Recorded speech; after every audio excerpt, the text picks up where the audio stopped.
Shalom, shalom, shalom. First and foremost, we do give all honor and all praises to Yahweh, Bahashem, Yahweh Shai, Bahashem, Rikah Quadash.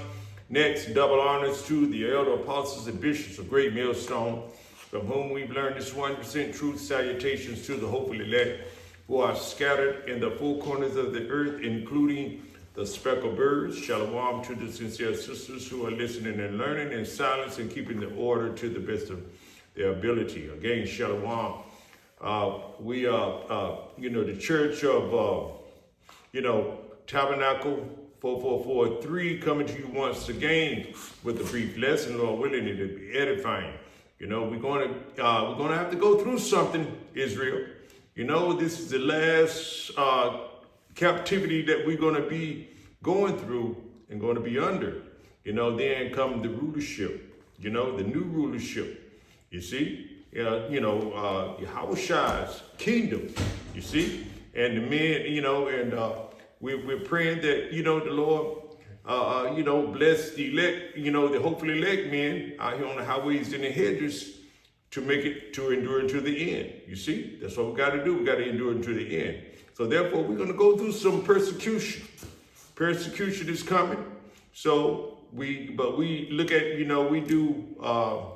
we go by the scriptures and we go by prophecies and we put our trust and faith and hope in our Lord and our Savior, our Creator, Yahweh Ba'ashem, our Shai. Because it says, look at the generation of old. Let's get that. I'm going to get that real quick on my phone. I'm going to get it. Look at the generations of old, because we're going to go through some persecution. Let's see. That's going to be in Ecclesiasticus. Let's see, the 2nd chapter. Yeah, so, and let's see what verse it's going to be. The 9th, I think. The 10th verse. Sirach 2 and 10. You want to read it or you want me to read it? Okay. All right. Ecclesiasticus 2 and 10. Look at the generations of old and see, did ever any trust in the Lord and was confounded, or did any abide in his fear and was forsaken, or whom did he ever despise that called upon him? We're going to be calling on the name of the Lord, and the Lord is not going to, despise his elect who are calling on him, who put their trust in him. And we know by, by the history, how the Lord had taken care of our forefathers, that called on him. That's why it says here in Ecclesiasticus, Sirach, look at the generation of old. They are our examples. You see, we have, a cloud of witnesses, a cloud of examples out there through and by the Bible. You see, it says, look at the generation of old and see. You see, that's proof. We can see it. What we read in these scriptures. Did ever any trust in the Lord and was confounded or ashamed? You see? Or did any abide in his fear? That's why we put out, that's why it's a must that we fear Yahweh Ba'ashem our Shai, to keep his commandments. You see? So we're going to talk about, in this one, we're going to do some reading here. I got Michael Oller, he's going to do some reading here in the second book of the Maccabees, the 7th chapter. All right, my brother, call it and read it. Let's go in there. And look at these 7 somewhat, the persecution and the torture that they went through. You see? But the Lord is going to raise up a standard in this time. You see? But I do believe, and I have faith and belief that the Lord, those brothers, they weren't in any pain, nonetheless, because to go there, that kind of torment and torture, the Lord took the sting out of it. You see, the pain out of it, I do believe. All right. Now, that's me speaking as a man, of course. I'm not trying to make any doctrine, any new doctrine. I go, I go by the, what I've learned from my elder apostles and bishops of Great Millstone. All right. So, all right, go ahead and read that about those 7 brothers, man, and their mother. Okay. Maccabees 7 and 1.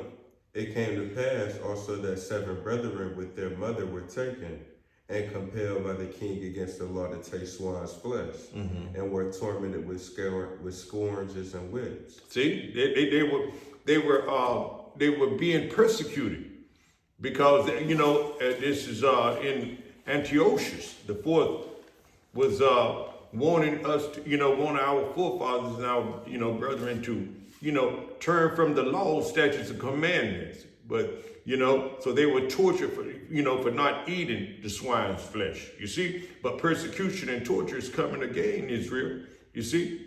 That's why we have to put our trust in Yahweh Hashem Shah right now. All right, read on, my brother. But one of them that spake first said, thus, what wouldest thou ask of or to learn of us? That's right. The ones that, what do you expect? You think, what are you trying to, think that we're going to go with your plan? We're going to go ahead on and break these laws? You see, what do you expect to learn? You already know where we stand. You see, you've been torturing us. You see, this is the kind of mindset we got to have in this time too, and the time that are coming. You see, Lord willing, he'll put that spirit on us that we may endure any, the temptations and the persecution that we have to go through. Read on, my brother. We are ready to die rather than transgress the laws of our Father. Yeah, see, they were ready to die. You see, read on, my brother.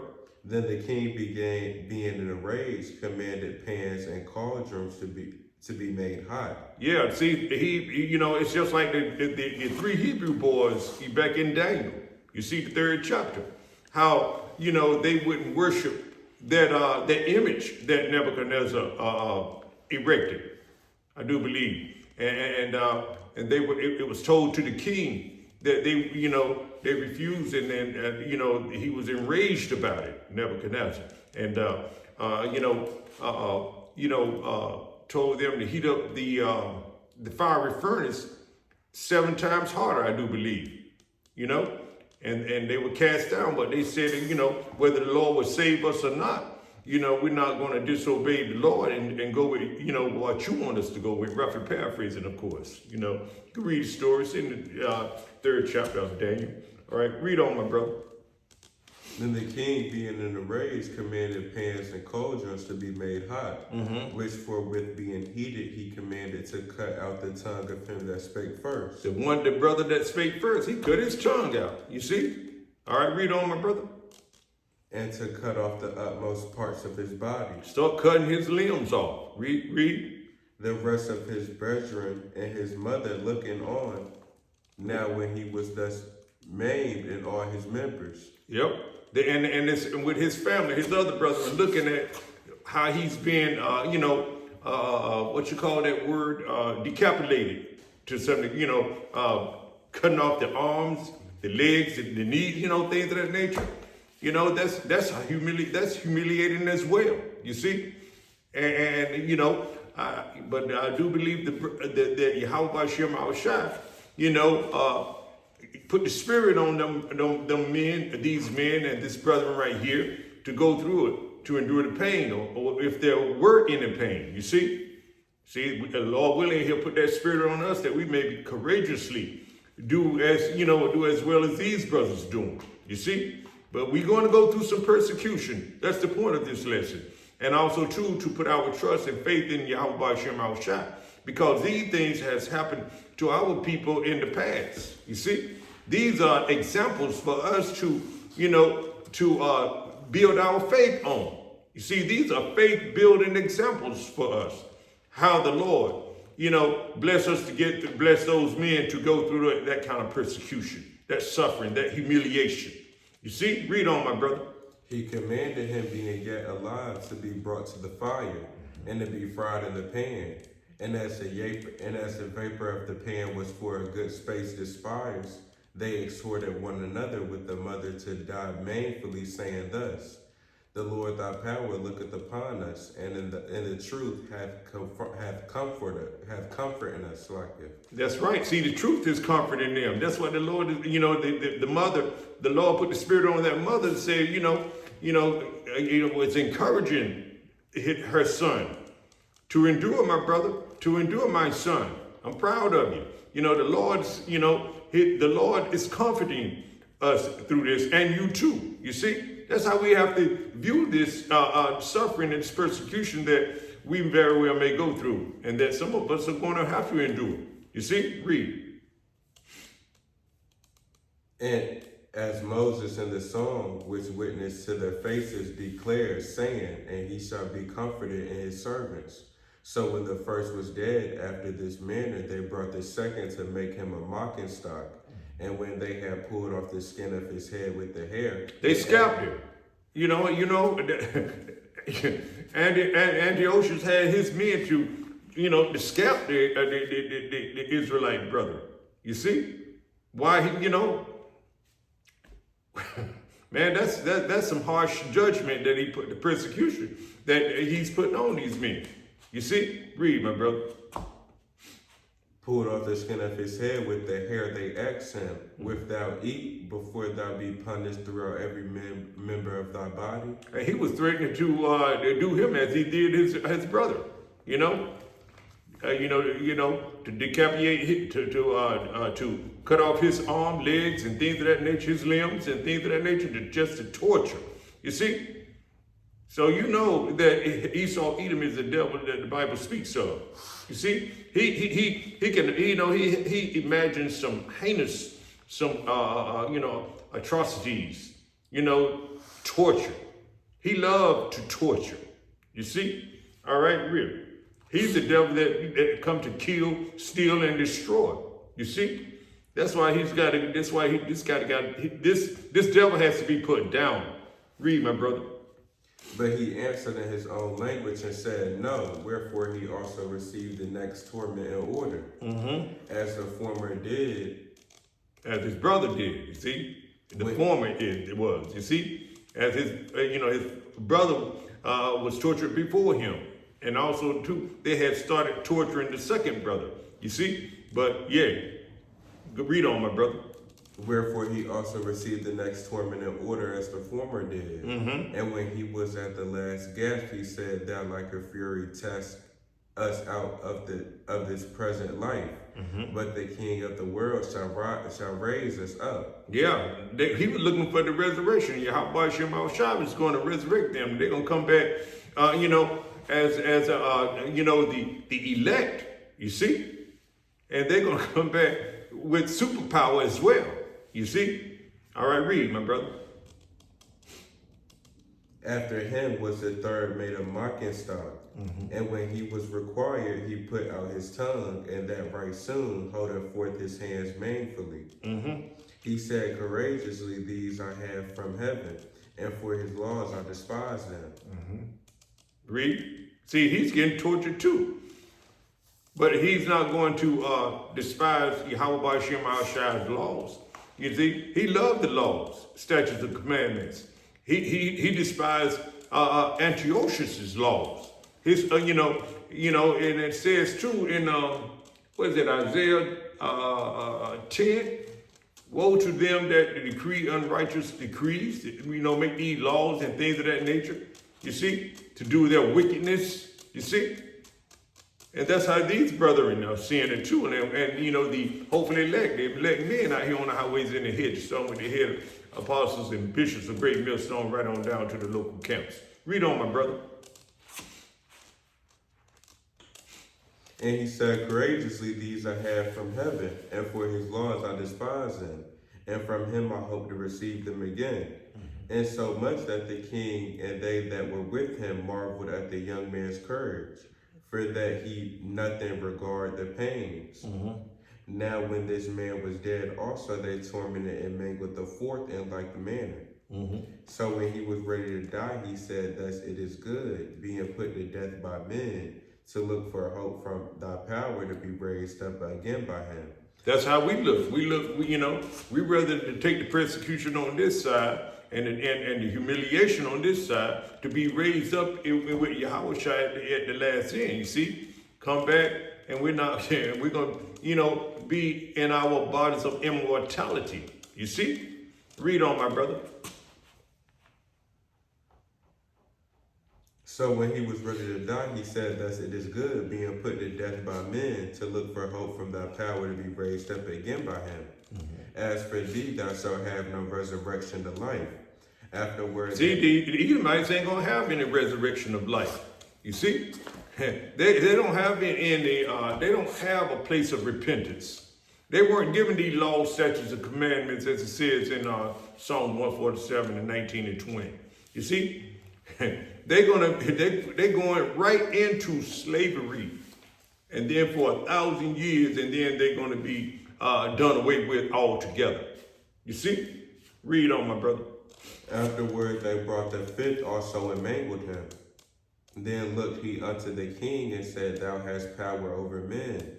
Thou art covetable. Thou art covetable. Corruptible. Thou doest what thou wilt. Yet think not that our nation is forsaken of the Most High. You know, the Lord hasn't forsaken his elect. You see, that's what he's saying. You are corrupt. Antiochus is a corruptible man. He has the power to do his wickedness right now. You see? But the Lord hasn't forsaken us. Although, we are being chastised, and we were chastised even back then for going off and being wickedly. You see? But, these afflictions are very light from what we should be getting. You see? But the Lord have mercy on his people. You see, particularly his elect. So we have a lot to rejoice about, Israel. And we have a lot, we have someone that we can put our trust in. So therefore we are building our trust right now and calling on his name and trusting and having faith in the name of the Lord. Yahweh Ba'Shem Yahushua. Read on, my brother. But abide a while and behold this great power, how he will torment thee and thy seed. After him also thou brought the six, who being ready to die said, Be not deceived without cause. For we suffer these things for ourselves, having sinned against our power. See, he already acknowledged that, the suffering that they were going through because, as a nation, they went on. You see? See, this is how this thing works, but he's not angry. And he's not, he's not denying Yahweh Ba'Shem Yahushua. You see? And his laws and his statutes. You see? Read on, my brother. But think not thou that hast in hand to strive against the Most High, that thou shalt escape unpunished. But the mother was marvelous above all, and worthy of honorable memory. For when she saw her 7 sons slain within the space of one day, she bare with a good courage, because of the hope she had in the Lord. Yet she exhorted every one of them in her own language, filled with courageous spirits, and stirring up with womanish thoughts, with a manly stomach.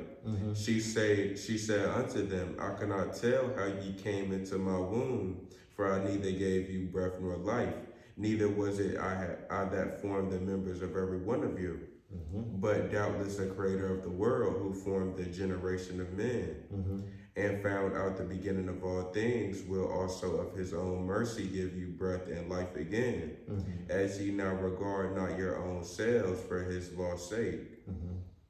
Now Antiochus,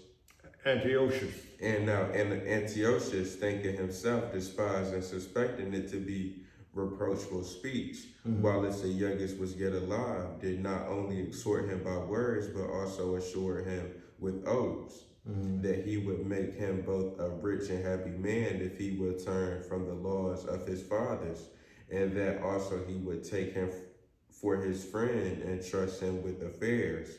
But when the young man would in no case hearken unto him, the king called his mother and exhorted her that she would counsel the young man to save his life. When she had exhorted her with many words, she promised him that she would counsel her son. But she, bowing herself toward him, laughing the cruel tyrant to scorn, spake him in country language in the manner, O my son, have pity upon me that bare thee 9 months in my womb, and gave thee suck 3 years, and nourished thee, and brought thee up unto this age, and endured the troubles of education. I beseech thee, my son, look upon the heaven and the earth, and all thee that is therein, and consider that the Most High made them of things, and they were not, so were mankind made, and they were not, and so was mankind made likewise. Fear not this tormentor, but being worthy of thy brethren. Take thy death, that I may receive thee again in mercy with thy brethren. While she has yet speaking these words, the young man said, Whom wait ye for? I will not obey the king's commandment, but I will obey the commandment of the law. Okay, that's right there. But that's about the end of it. That's the gist of it. We're willing to suffer persecution. You see, in order and to keep the law, statutes, and commandments to the best of our ability. You see, we're gonna put our trust in Yahweh Ba'ashem Yahushai, as I've been, saying all the while this lesson. So and that's where the mother encouraged her son to continue to keep the law, statutes, and commandments, and go through and to endure the temptation. Endure the suffering and the humiliation that he had to go through. You see, and that's why we are encouraging one another as well. Continue to do the work. Don't take your hand off the plow. You may be ridiculed or laughing stock. These are very light affliction, as we're going through right now. But, when Jacob's trouble come to a full swing, when we're hauled off in concentration camps and things of that nature, or when we, you might have someone to break into your homes and things of that nature, we have to trust in Yahweh, Ba'ashem Yahushai during those times and be attentive and to be, have the Spirit working within you, that you will hear Yahweh Ba'ashem Yahushai's voice. You see, as he speaks to you through his, also through his servants, the prophets, and through your spirit as well. You see, so we hope that this lesson was edifying. We just want to bring out that, to encourage the Akim and the Akwath, who are under the sound of our voice and who may be, tuning in to listen, so keep the faith, keep repenting, and keep your courage. Yahweh in Yahweh Ba'ashem Yahushai. And with that, we're going to end it right there. All right, so shalom until the next one. Shalom.